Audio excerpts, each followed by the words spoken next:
शांतिनाथ मंडल विधान जो है एक उन शक्तियों को संग्रह किया गया है जो शक्तियाँ वस्तुतः नकारात्मक शक्ति को रोकती है।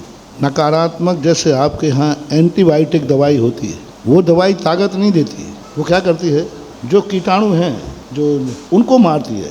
एंटीबायोटिक दवाई से कभी ताकत नहीं आती, लेकिन जो वायरस है वे वायरस नष्ट होते हैं। इसी प्रकार शांति विधान जो है नकारात्मक शक्तियाँ, अनिष्ट उपसर्ग आदि जो होते हैं उनको नष्ट करने वाली शक्ति है।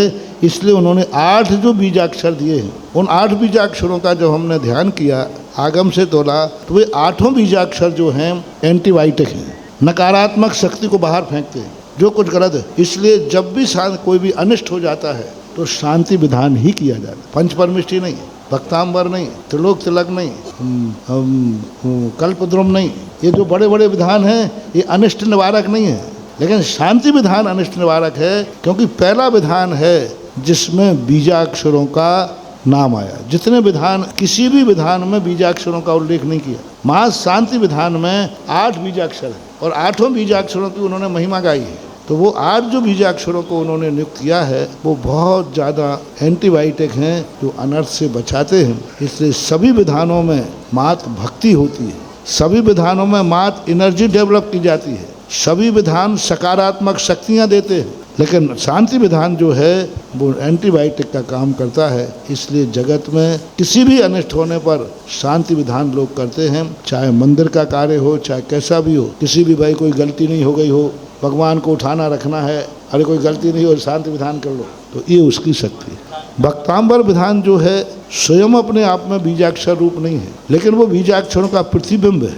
पूरे भक्तांबर में कहीं बीजाक्षर का नाम नहीं लिया गया, लेकिन उस मंत्र में और स्रोत में सारे बीजाक्षर समाहित हैं। तो वह बीजाक्षरों को उत्पन्न करने की शक्ति रखता है। वो स्वयं बीजाक्षर रूप नहीं है, स्वयं बीजाक्षर नहीं, लेकिन भक्तांबर के अंदर बीजाक्षर शब्दों को उत्पन्न करने की ताकत है।